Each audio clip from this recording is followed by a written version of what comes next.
ka, pupunta yung mga tropa mo, gusto mong patulugin, ayaw mong tabi sa kama, pwede to. No? So, nagiging kama siya. Gusto niya, alauna, alas dos. Yan. Hindi, ano ko sa inyo.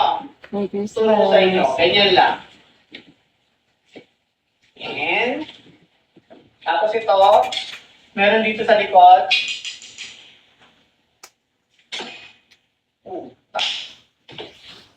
Ako na.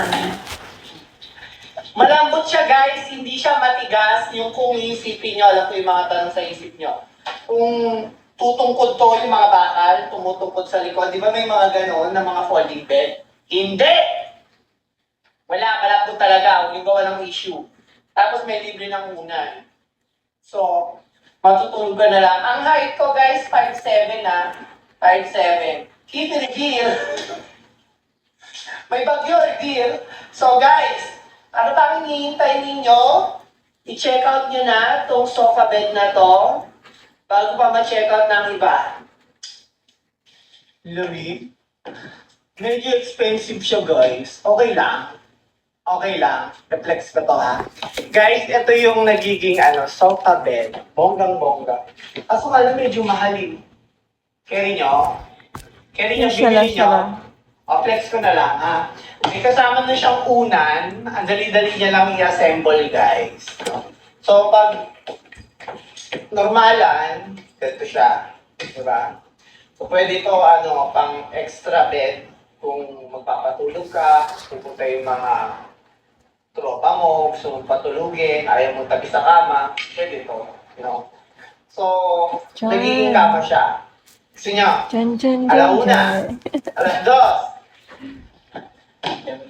Hindi, ko sa inyo. Turo ko sa inyo. Ganyan lang. Yan. Tapos ito, meron dito sa likod. Sabi ko naman po talaga sa inyo, iba-iba talaga. Guys, Extra Pure Soap, hindi nyo na kailangan magpasabay. Sophie and Kalel po ang exclusive distributor nito sa Philippines. And kahit mag-check kayo sa market, kami Today na-experience ko na talaga yung worst side effect of taking GLP-1 and I'm really scared. I'm having diarrhea since last night and I'm also vomiting.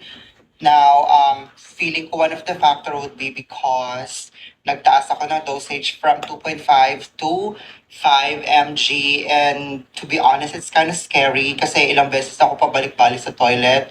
And yeah, so these are the side effects that not a lot of people talk about. Na GLP-1 is not just about feeling full all the time. It's not just about having or, losing pounds. It's all about being matapang talaga because if you're not matapang, oh my god, it's so scary and I'm really questioning right now if I still need to, patuloy this or not because I've been with this medication for 2 months and so far I have lost a little bit more than I expected. So yeah, it's scary. Today na-experience ko na talaga yung worst side effect of taking Tulog ka, pupunta yung mga tropa mo, gusto mong patulugin, ayaw mong tabi sa kama, pwede to. So, nagiging kama siya. Gusto niya, alauna, alas dos. Yan. Hindi, ko sa inyo. Turo ko sa inyo. Ganyan lang. Yan. Tapos ito, meron dito sa likod.